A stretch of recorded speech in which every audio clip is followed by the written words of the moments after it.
Bonjour à toutes et à tous. L'actualité aujourd'hui est commentée, passée en revue par Virginie Leguet, chef adjoint au service politique de Paris Match. Paris Match avec à la une Claire Chazal. Claire Chazal, pieds nus, le mariage me fait fantasmer.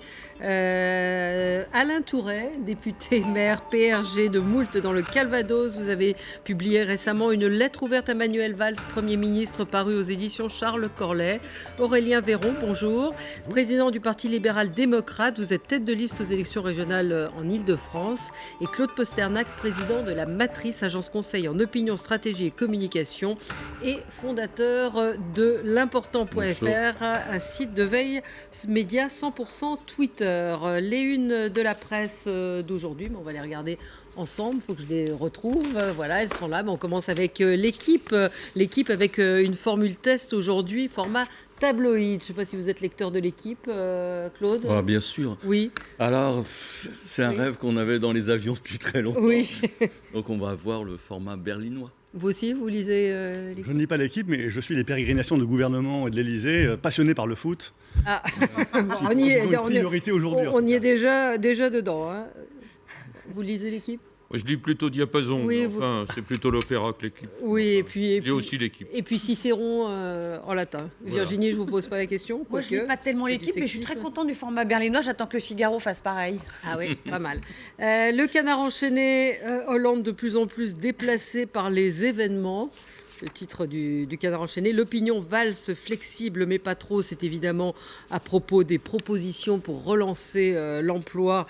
Mesures annoncées hier. L'Humanité, 18 mesures pour doper, point de suspension, la précarité et brader les droits des salariés. Évidemment, ces mesures ne plaisent pas à tout le monde.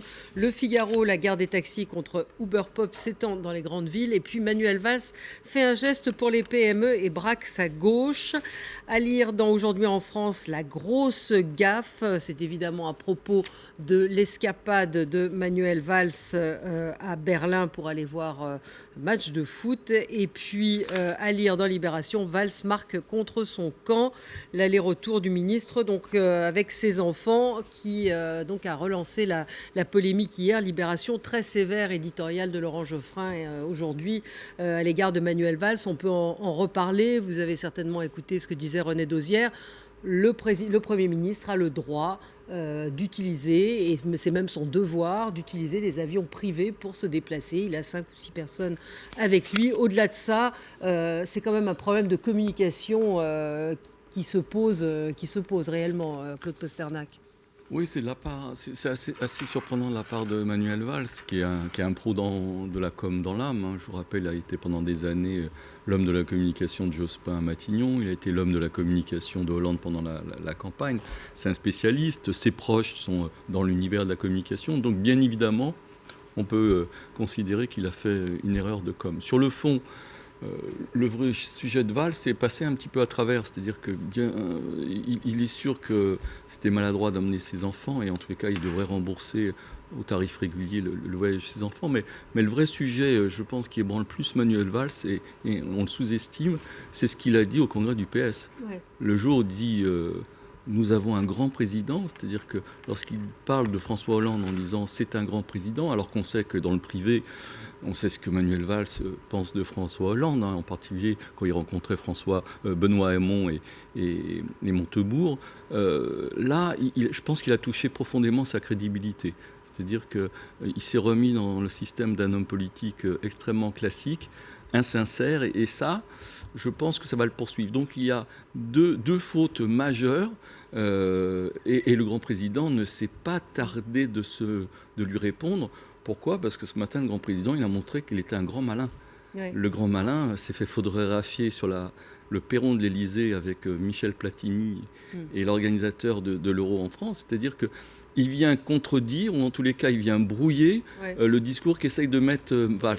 Et Hollande n'a pas oublié une chose. Hollande sait qu'il y a 20 points d'écart entre Hollande et Valls. Oui, donc le grand président a été un grand malin ce matin. Oui, enfin, le grand président, le président de la République, a défendu Manuel Valls hier en disant qu'il y allait pour des questions effectivement, de rencontrer lui. Sauf que Manuel Valls, lui, n'a jamais, au début, tenté cette explication, mais après, hier à l'Assemblée, il l'a justifié en disant que voilà, c'était son rôle d'aller aussi. Oui, mais c'est quand même surprenant que le président de la République dise. Le Premier ministre a été Oui, en mission pour l'UEFA et le lendemain il le reçoit, pause. c'est vrai. pause. Virginie, je vous vois trépigner. Non, je trépigne pas. Manuel Valls apprend la langue de bois. Il l'a magnifiquement montré hier à l'Assemblée nationale. Qu'il ait utilisé les modes de déplacement qu'il a utilisés, c'est parfaitement normal et René Dosière l'a très bien dit. Le Premier ministre et le Président de la République, d'ailleurs, sont tenus en France d'utiliser des moyens extrêmement sécurisés. Donc c'était le cas. Mais qu'il ait fait passer ce déplacement pour aller soutenir le Barça, qui est son club favori, préféré, ce qui est d'ailleurs assez normal, mais qu'il ait fait passer le déplacement pour un déplacement professionnel. On voit bien qu'il a emmené ses enfants, que clairement il y allait pour le plaisir, mais il n'a qu'à le dire et il n'a qu'à rembourser. Vous croyez que ça aurait atténué la polémique s'il avait dit, en gros, Oui, vous en... j'y suis allée pour quoi. mon plaisir et bien sûr je rembourserai les 3 billets. Pourquoi simplement celui de ses enfants? Dans ces cas-là, quand on est en déplacement privé, on rembourse son billet et le billet de Mais ceux ça, il qui peut sont pas le avec dire. vous. Ça, il peut pas le Mais dire. il peut très bien le dire. Parce Il que peut s'il le très dit, bien le dire. S'il dit ça, il est en contradiction. Il va pas se démentir. plutôt Ce que qu'il de peut dire, s'enferrer, je suis allé c'est moi trop pour tard, c'est trop l'UEFA. Oui, voilà. Ouais. Mais au départ, il aurait dû Oui. assumer ça, Tout de suite, vérité-là. il aurait remboursé tout de suite. En plus, sur le prix Alors. d'un tarif de ligne, ce qui est rien par rapport au prix que ça coûte réellement de prendre ces avions, l'avion qu'il a pris. Aurélien Franchement, il s'est enferré tout seul. Aurélien Oui, Véron. le mensonge ajoute à l'énervement difficulté, général. oui. Et aujourd'hui, les Français ont le sentiment qu'il y a une sorte de noblesse d'État qui s'impose dans toutes les strates de l'État administratif et politique, parce que je vous rappelle qu'on sort des histoires de Mathieu Gallet et puis d'Agnès Salle, et aujourd'hui, Manuel Valls s'est pris dans ses propres mensonges, contradictions. Que va-t-il faire, voir Platini, alors que c'est pas la priorité du gouvernement de s'occuper du football. Donc c'est clairement un mensonge qui en plus est à plusieurs couches. Il y a le mensonge je n'y allais pas pour le match et le mensonge j'avais une occupation. Il est allé pour le match et en plus l'occupation, il n'y en avait pas vraiment. C'est aujourd'hui l'occupation, c'est sur le perron de l'Elysée. Aujourd'hui, les Français ont le sentiment qu'il y a une noblesse d'État qui s'octroie tous les droits sans même se rendre compte de leur image. Quand vous dites que c'est légal, il a le droit est avec lui. Mais la morale politique est totalement Oui, c'est autre ruinée. chose, mais c'est- Emmanuel Valls c'est- perd il est en train de décrédibiliser pas seulement lui-même, hein, pas seulement sa majorité, mais il enfonce un clou de plus sur le cercueil de la classe politique dans son ensemble. Ouais, qui est- D'autant, faut-il le rappeler, qu'on est Alors. dans une période où on demande énormément de sacrifices sans arrêt aux Français qui se sentent surchargés d'impôts, surchargés de mesures sans arrêt nouvelles. Enfin, Et on ce voit n'est qu'un bien. début. On voit bien les difficultés qu'ont les toutes petites entreprises et les moyennes entreprises à embaucher, Non, à mais faire en travailler, à problème de- produire. Et on voit cette classe politique qui se permet de dire « Ah ben oui, j'avais une réunion de boulot ». C'est faux, c'était pas une réunion de boulot. Alain Tourret, quelle est votre position sur cette affaire? La classe politique, elle est très mal à l'aise. Oui, Bah oui. Et en particulier le député de gauche que je suis. ben oui. Parce que bien évidemment, le Premier ministre a été invité par Platini. Ils avaient des choses à se dire, chacun peut le comprendre. Bon, ceci étant, si j'avais eu à lui donner un conseil, j'aurais dit de ne pas y aller, moi. Ou bien alors d'emmener, par exemple, des enfants nécessiteux de la banlieue de Poitiers. Ou d'autres Il ministres. aurait emmené. Oui. Oui, mais ça aurait été mieux. Partir avec 7 enfants jouant des écoles de foot, arriver avec eux, ça aurait eu un certain sens. Pour autant, est-ce que, comme dit Libération, c'est une faute? Non, c'est pas une faute, c'est une bourde. Voilà. Et cette bourde, elle s'explique, d'après moi, par l'avis invraisemblable d'un Premier ministre qui ne touche plus les pieds par terre, qui est à longueur de temps, 7 jours sur 7 au turbin, qui ne prend pas le moyen de se ressourcer. Je parlais avec Emmanuel Macron hier. Il me disait, tu vois Alain, moi les week-ends, je passe en famille. Et je me ressource comme ça. Et je crois que le Premier ministre, avec tout le tempérament qu'on lui connaît d'un taureau espagnol, voilà, il fonce. On a besoin de lui. Il est d'un apport, et il vient de le démontrer, en particulier dans toute la relance, en ce qui concerne les TPE, les toutes petites entreprises. Oui. Et à On mon va en avis, il discuter. le Oui, fait on va très en bien, parler, oui. mais on va en parler. Oui. Mais incontestablement, il ne fallait pas faire ce voyage, voilà.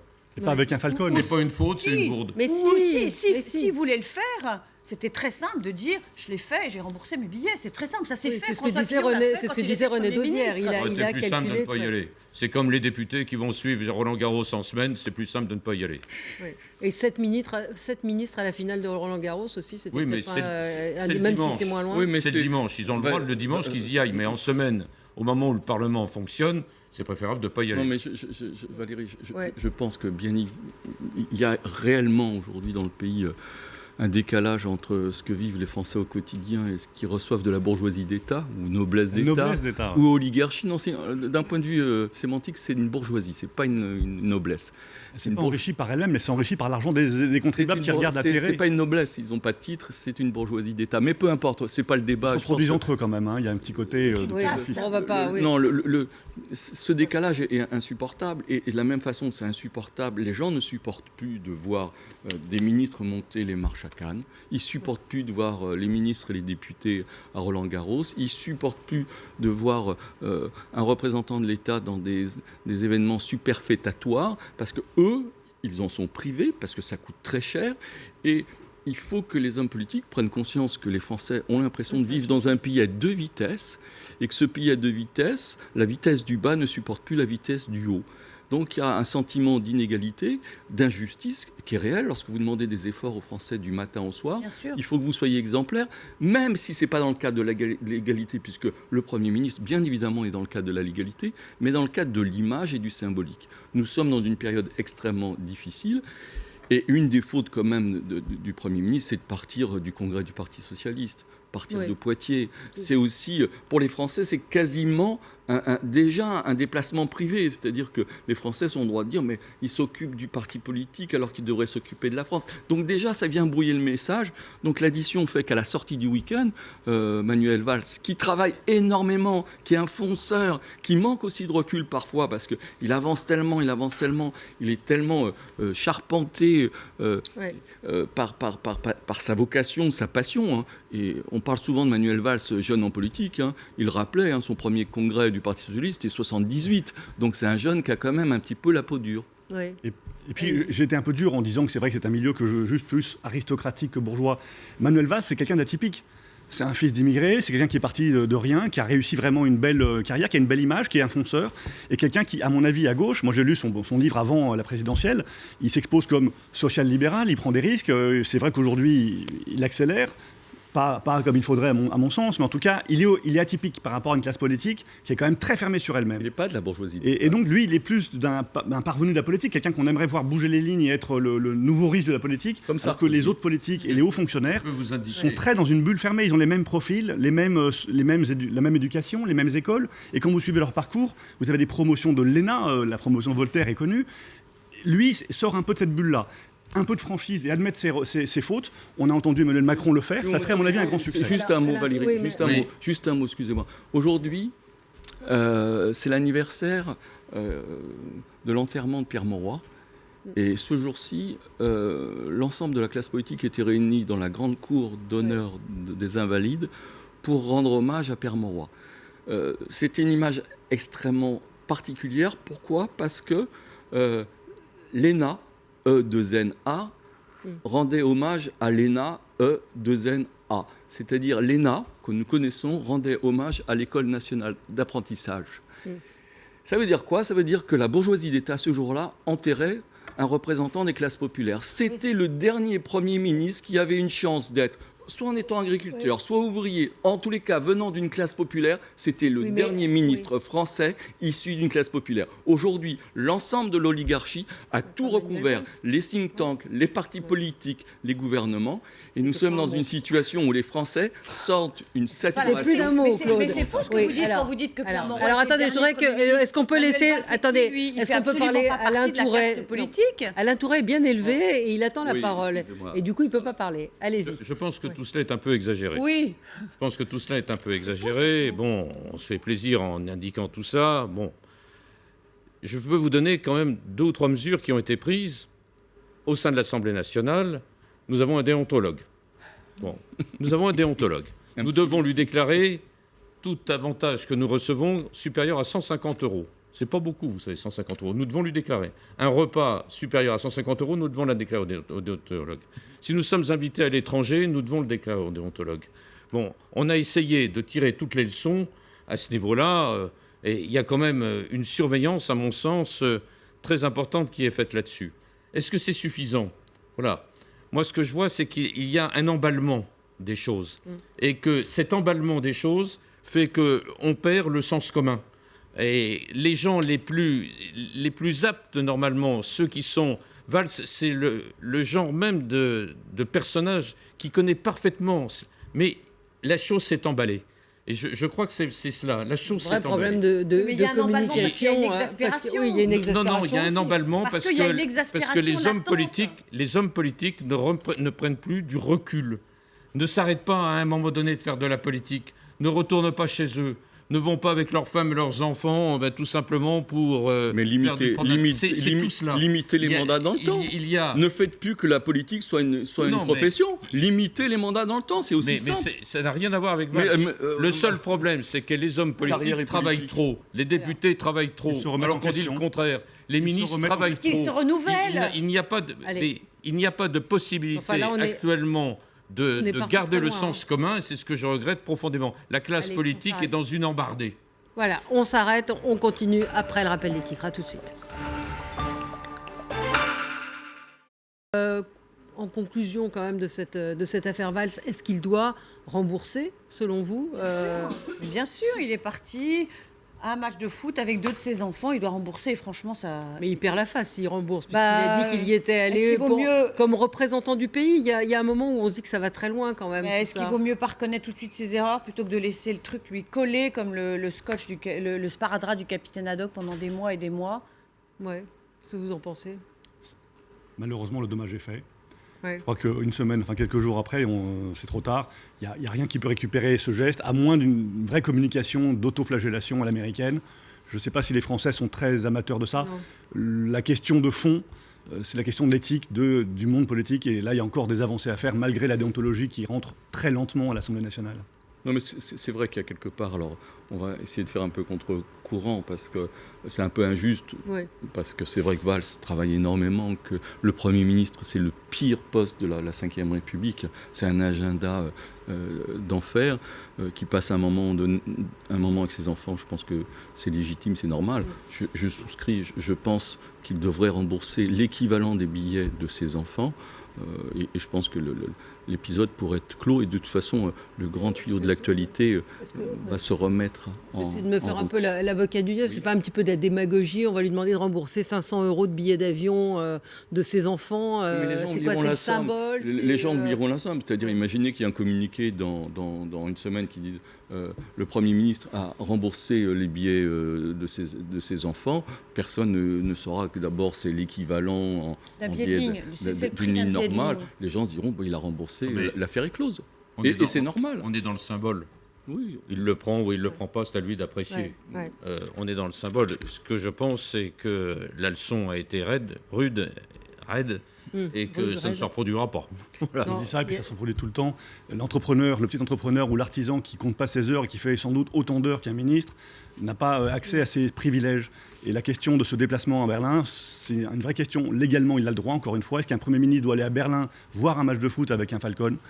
C'est une question qui aujourd'hui concerne pas seulement Manuel Valls, mais toute la classe politique. Et encore, j'intègre la haute fonction publique.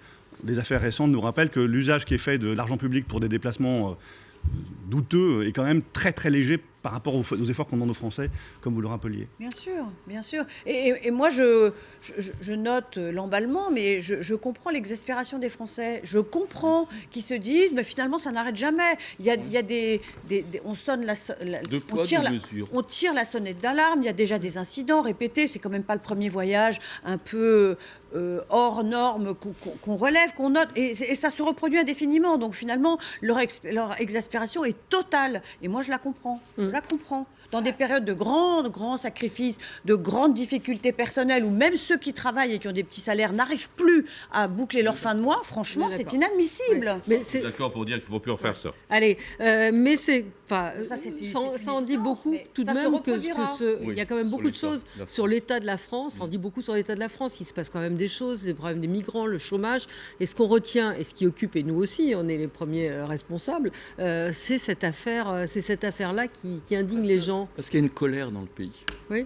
Et il y a une Oui. colère, et le défaut du politique aujourd'hui, ça a été le défaut de François Hollande, c'est de ne pas raconter une histoire au pays. C'est-à-dire qu'on est dans on répare, on fait des petits coups, on prend des mesures à gauche, à droite, mais on ne fait pas rentrer cette logique dans une affaire politique beaucoup plus large, une aventure. On va peut-être faire la transition sur Oui. les sujets de PME. C'est quand même pas difficile de dire qu'il y a eu un pacte historique qui a été signé à la libération entre De Gaulle et la classe ouvrière. Aujourd'hui, ce pacte est caduc. Il faut un nouveau compromis historique. Et ce compromis historique, ça pourrait être justement entre les créateurs de richesses que sont les PME et les salariés. On pourrait raconter une histoire. Et au lieu de raconter et cette histoire, elle pourrait s'écrire simple, c'est-à-dire entrepreneurs, vous avez besoin de plus de liberté, on va vous donner liberté, mais en échange, vous allez offrir aux salariés une meilleure répartition des richesses. Bon, vous pouvez raconter une histoire. Le problème, c'est que le pays est dans une tactique. Il n'est plus dans une stratégie. Le pays ne raconte plus une histoire. Politique, vous voulez dire? Oui, bien sûr. Les politiques ne racontent plus une histoire aux Français. Donc, on est dans le jeu politique du quotidien. Je ne veux pas faire de la peine aux syndicats. Je ne veux pas toucher au MEDEF là, etc. Il n'y a plus un courage politique qui dit voilà la ligne, vers quoi on va, qu'est-ce qu'on construit et comment on va aider ce pays. Parce que le but de la politique, quand même, le but est très forte. Virginie, le but de la politique, c'est d'aider en premier lieu les gens qui sont les plus défavorisés. Mais ce que vous dites, vous enfilez des perles, pardon. Non, parce que c'est pas la réalité. C'est pas la réalité. Bien sûr, mais ok. Mais c'est ce que ressentent les gens. Je ne suis pas convaincu de ça, justement. Aujourd'hui, ce n'est plus la réalité. Je ne crois pas que ça soit de raconter des histoires, je ne crois pas que ça soit de mettre en scène des réformes, mais non, c'est le communicant qui parle. Non, moi, je pas crois, du tout. Et là, vous avez des résultats. Attendez, laissez répondre. Si je peux parler à mon tour, je crois que la responsabilité de la classe politique, c'est de prendre les mesures qui s'imposent. Et la gauche comme la droite ne les ont probablement pas prises depuis 10 ans, 20 ans, 30 ans, 40 ans. Et l'exaspération est telle dans le peuple français que vous, où que vous alliez, et j'imagine que ça vous est arrivé, cette expérience,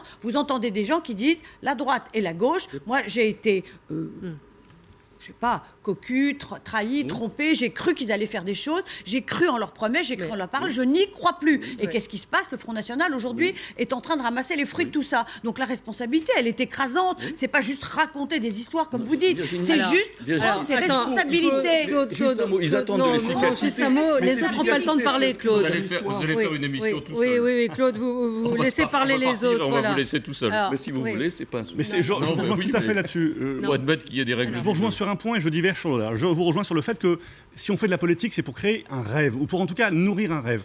Moi, quand j'ai fondé le Parti libéral-démocrate, qui est un jeune parti, c'est parce que je retrouvais aucun rêve au centre et à droite. Et aujourd'hui, je confirme qu'il n'y a aucun rêve, ni au centre, ni à droite. Le rêve, c'est l'idée de la France. C'est quoi la France? C'est d'abord de la liberté.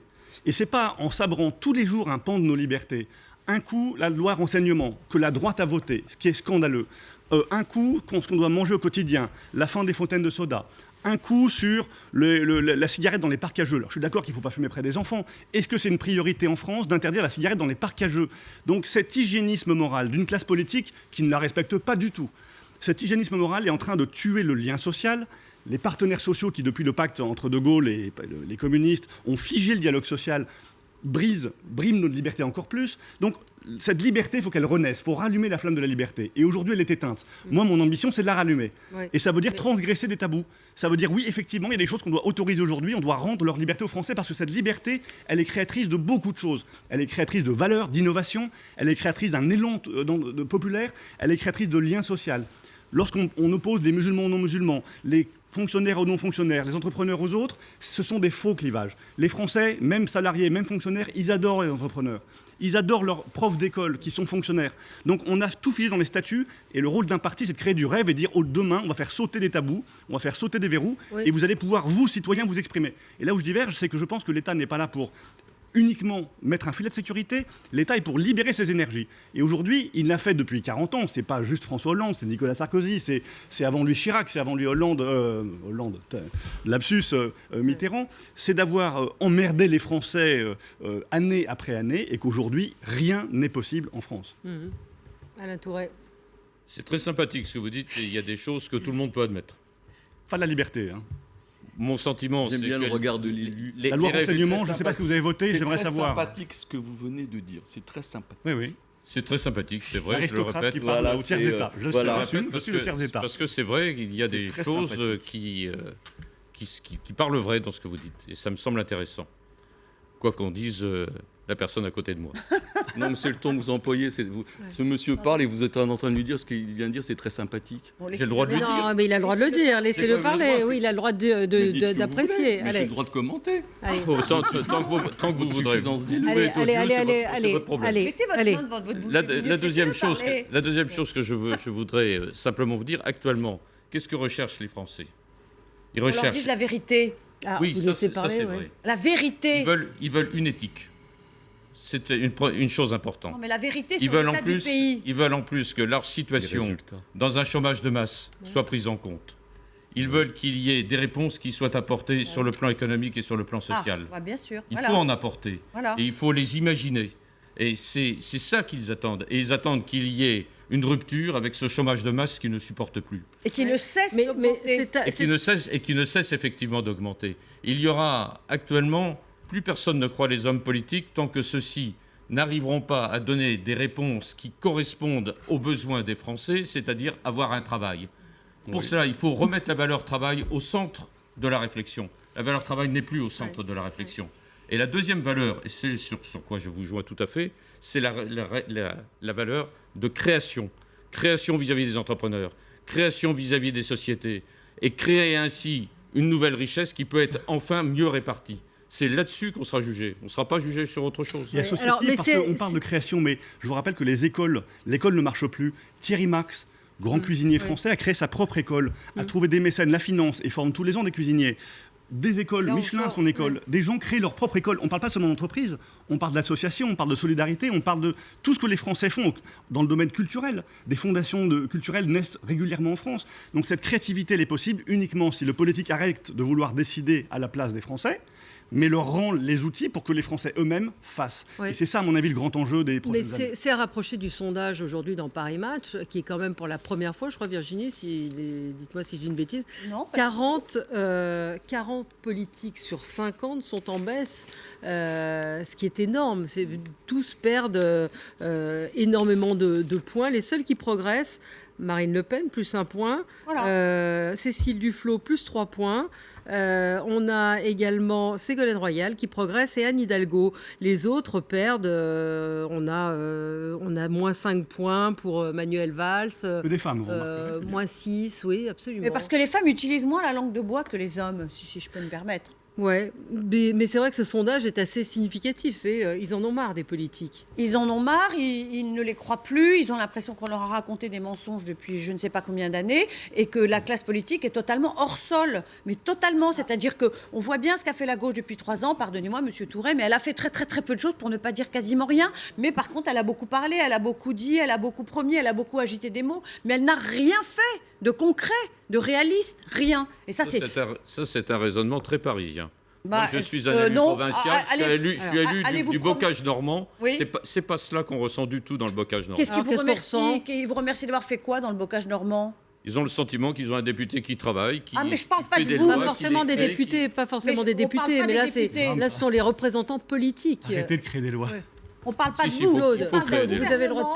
parler. On parle d'un gouvernement, d'un Premier ministre et d'un président de la République qui probablement n'ont pas fait ce qu'ils auraient dû faire depuis 3 ans. On ne parle pas des députés. Claude, vous qui êtes habitué des baromètres, Oui, mais ce baromètre correspond à un autre baromètre qui est le baromètre Cevipof, le dernier sur la confiance des Français par rapport aux catégories socio-professionnelles. Je rappelle que la première catégorie socio-professionnelle dans laquelle les Français ont confiance aujourd'hui à 82%, et c'est nouveau, c'est les patrons de PME, PMI.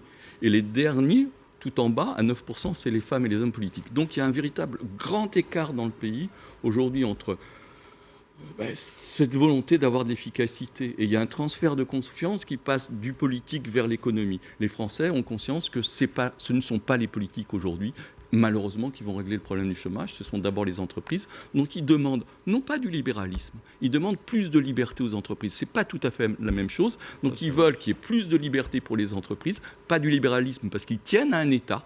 Ils veulent un État qui innove, qui protège, qui joue son rôle, mais ils veulent des entreprises qui peuvent aujourd'hui travailler en confiance. Et c'est quand même dramatique qu'un ministre de l'Emploi dit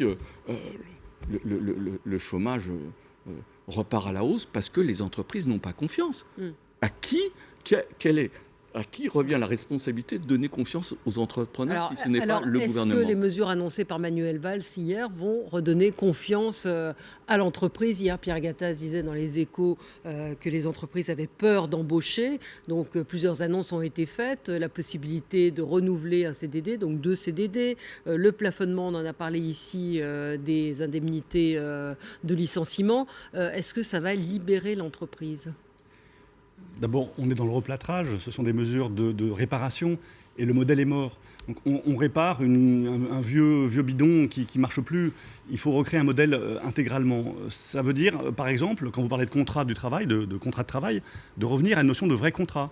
Un contrat, c'est d'abord un texte qui est négocié, dont on écrit les éléments. Aujourd'hui, le contrat de travail, ce n'est pas un contrat, c'est un formulaire dans lequel on remplit 3 cases, et tout le reste découle du Code du travail. Code du travail qui est quand même de plus en plus lourd, parce que vous vantez de faire des lois, mais ces lois, elles font que tous les 3 jours, il y a une page de plus du Code du travail. Ça fait 3400 pages, c'est illisible.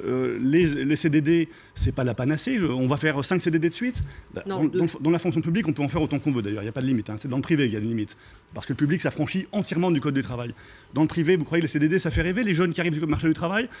Au lieu d'avoir un contrat de travail un peu fragile, mais au moins un vrai contrat, ils ont un CDD qui leur empêche de se loger, qui leur empêche d'avoir un crédit, qui complique leur vie au départ de la vie. Donc le CDD, pour moi, ce n'est pas la bonne réponse. Il faut arriver à un vrai contrat dans lequel les clauses sont vraiment négociées. À partir du moment où on ne laisse pas les salariés négocier avec leur employeur les clauses du contrat et avoir un vrai contrat au départ, il n'y a pas de confiance. Il y a une défiance depuis le départ, parce que tout est figé dans un bouquin qui fait 3 kilos. Et c'est ces 3 kilos qui imposent un lien catastrophique entre l'employeur et le salarié. Après, on peut plafonner les indemnités. D'abord, ce n'est pas constitutionnel. Enfin, on verra si le Conseil constitutionnel invalide la mesure. Mais si on empêche les juges de fixer des barèmes en fonction de la taille de l'entreprise, l'ancienneté, c'est une grille très compliquée, c'est une usine à gaz. En fait, on laisse la légitimité au prud'homme de trancher de manière aléatoire. Moi, j'ai utilisé une formule qui me paraît assez claire. On a changé la taille de la balle dans le barillet, mais ça reste la roulette russe, les prud'hommes. On va devant les prud'hommes, on a affaire à un gars du CGPME qui a passé un accord, le FO, alors celui-là, on va le condamner. 70% d'ailleurs des condamnations tombent en défaveur de l'employeur. Donc l'employeur sait qu'il est condamné, le salarié sait qu'il va négocier quelque chose de plus. C'est une roulette russe. Mais le fait qu'il y ait eu un plafond... Non. Mais plafonner, ça revient à laisser le système. Alain Tourret. Moi, professionnellement, j'ai plaidé pendant 30 ans devant les conseils de prud'homme. C'est ma profession, c'est ma spécialité. Et j'ai plaidé donc des milliers de dossiers de licenciement sans motif réel et sérieux, pour faute grave ou pour motif économique. Quand on dit que c'est la roulette russe, c'est pas vrai. C'est pas vrai. On a affaire à des règles difficiles. Et justement, parce qu'elles sont difficiles, elles sont devenues trop complexes. Et il est nécessaire, à partir de ce moment-là, de les simplifier. La deuxième chose, le droit du travail, c'est un droit des seuils. C'est un droit de la petite entreprise, de la moyenne entreprise et de la grande entreprise. Et ce qu'il était indispensable, c'était de redonner confiance à ceux qui, pour l'essentiel, créent des emplois, c'est-à-dire les petites entreprises. Le problème, quelle taille? On a là considéré qu'il fallait passer de 0 à 20 et de 20 et au-dessus. Moi, mon sentiment, c'est qu'il manque une taille là-dedans. La petite entreprise, incontestablement, il est nécessaire de limiter le montant des dommages et intérêts que l'employeur est susceptible d'avoir, alors même que bien souvent, c'est des entreprises de 2-3 personnes où l'employeur touche quoi, 1 200 €, c'est-à-dire à peu près le même salaire que son salarié. Et quand il est condamné à payer 15 000 €, qu'est-ce qu'il peut faire? La seule chose, déposer le bilan, et ses biens sont poursuivis à partir de ce moment-là par l'administrateur judiciaire. Donc ça, c'est une catastrophe. Et ça tourne dans la tête des gens. Et ça empêche à partir de ce moment-là. Donc il fallait limiter. J'ai là les mesures telles qu'elles sont prises. Ça va être désormais limité, en particulier en ce qui concerne les entreprises de moins de 20 personnes. C'est ce qu'il fallait faire ça. Est-ce que c'est constitutionnel? Parce qu'effectivement, on peut dire qu'il y a un droit que le Conseil constitutionnel a établi, c'est celui de l'indemnisation du préjudice subi. Cela étant, tout le monde sait qu'en matière d'accident de voiture, dans toutes ces choses-là, il y a des barèmes qui existent. Donc, je pense que ça reste constitutionnel. Mais ce qu'a voulu faire Manuel Valls et Emmanuel Macron, je sors de la commission Macron. On a encore siégé jusqu'à des heures avancées de la nuit. La moitié des amendements ont été traités. Donc, il nous reste encore une moitié des amendements, mais ça sera fini jeudi. J'y sors tout ce que je peux vous dire. Ce que je regrette, c'est que sur ces thèmes importants de la vision des Français par rapport au monde du travail, par rapport au monde politique, c'est qu'il n'y ait pas un accord droite et gauche pour voter les mesures Macron. Mais il n'y a Et même ça, pas je le d'accord regrette de gauche. profondément. Oui. Je le regrette profondément. Et je dis aux députés de droite, rencontrez les entrepreneurs. Mais Pas un attendez. entrepreneur ne comprend actuellement que les hommes politiques de droite ne votent pas Mais les Monsieur Mais à Touré, gauche non il n'y a plus. même pas d'accord de gauche. On Les en est à un frondeurs sont tel pas tout à point fait d'accord, que hein. ces mesures n'ont même pas été annoncées publiquement. Elles sont glissées entre la première et la deuxième lecture. Il n'y a pas d'accord entre les différentes composantes de la gauche. Et à tel point d'ailleurs que le gouvernement envisage de faire passer ces mesures par le 49.3. Donc commencez par balayer dans votre propre camp. Commencez par vous unir vous-même. Je parlais des mesures anciennes. Mais- Moi, je mais connais alors, beaucoup Claude- d'entrepreneurs qui ne comprennent pas. Pas à gauche non plus. Ils sont pas. Ils sont pas. Ils sont pas Commencez d'accord. par avancer unis dans votre ne camp. demandez pas à un certain nombre de députés socialistes néo-marxistes de Ah oui, de mais se ils sont à retrouver dans les gauche. mesures Macron. Oui, En mais ils revanche, sont à on peut gauche, partir ils C'est sont à votre gauche. camp, Mais ils sont à Monsieur gauche, Touré, mais c'est c'est pas parce que votre vous êtes à camp. gauche que vous êtes susceptible de comprendre les mesures nécessaires pour Alors, l'économie. Claude, ouais. Juste J'ai entendu François Alors, Fillon ce matin dire que toutes ces mesures, il les aurait votées à demain. Je l'ai Ben, entendu. et le Alors, seul problème, Claude. c'est qu'il n'est pas venu nous le dire. Bon, juste un mot. D'abord, ces mesures vont dans le bon sens. Déjà, une bonne chose, c'est-à-dire qu'il y a une compréhension. Alors, on peut se dire, il est malheureux qu'il a fallu plusieurs années pour que le 3 gouvernement, ans, ça fait 3 ans. que le gouvernement est en place. comprenne un petit peu ce qui se passe dans la tête des créateurs de richesse, qui soient à la fois les entrepreneurs et les salariés. Donc, c'est dommage. La deuxième chose que je voudrais dire, et en particulier aux gens de gauche et en particulier aux frondeurs, c'est qu'il faut qu'ils fassent énormément attention à ce qu'ils font, parce qu'ils sont en train de casser le trésor sur lequel ils sont assis. Je m'explique. Il y a quelques années, les Français ont découvert quelque chose de totalement nouveau. C'était les entreprises sans usine. On avait des entreprises sans usine. Aujourd'hui, ce qu'on va avoir, ce sont des entreprises sans salariés. Ouais. Pourquoi des entreprises sans salariés? Mais regardez, il suffit de voir, lorsqu'il y a des salariés, la part des CDD, c'est plus de 85% aujourd'hui. Et globalement, les entreprises, parce qu'elles n'ont pas confiance, demandent à leurs interlocuteurs de ne pas être des salariés, mais des micro-entreprises. Donc se développent des micro-entreprises. Et sur les 4 600 000 entreprises aujourd'hui que nous avons en France, il y a quasiment près de 4 millions qui sont des salariés avec des entreprises avec 0 salarié. Est-ce que ça va relancer l'emploi, ces mesures? Alors, ces mesures peuvent en partie... la question, Bonne question, oui. Valérie, Oui. très bonne question. Simplement, lorsque vous êtes dans des effets de seuil, un patron, il n'engage pas un salarié pour toucher 4 000 € de prime. C'est pas comme Mais non, ça comment parce ça que se ça passe. fait partie des Parce mesures que demain, annoncées. qu'est-ce qui va se passer? Un entrepreneur n'engage pas quelqu'un en se disant la loi va changer dans 2 ans. Il a besoin de visibilité. Cette visibilité n'existe pas. C'est pour ça que j'expliquais à Virginie tout à l'heure que bien évidemment les Français ont besoin de concret, ils ont besoin de résultats, mais ces résultats ne peuvent venir dans la société française que par une histoire commune. Cette droite a fait une Ces éléments de erreur. confiance, ils vous rejoins sur ce vont point. s'appuyer sur tout un certain nombre de nouvelles mesures. La droite a fait une erreur, n'a pas voté la loi Macron, qui est un petit pas très insatisfaisant, mais un petit pas dans le bon sens. Et la droite au Sénat l'a voté, et l'a même enrichi, Il a même réécrit profondément. l'a pas mal transformé, et je pense que c'était la mission des parlementaires de faire ce travail-là à l'Assemblée nationale, et maintenant que le texte revient, la droite devrait le voter. Et moi, cette droite qui refuse de voter la loi Macron, alors qu'elle a voté la loi renseignement, ce n'est pas ma droite. Allez, le dessin de La Plantu votre que vous retrouverez. Il n'y a pas de dessin de Plantu aujourd'hui, bon, J'espère. tant pis. À bien suivre pas sur oublié qu'elle va la LCI la voter. conférence de presse de Michel Platini, conférence de presse en direct pour l'Euro 2016. On voit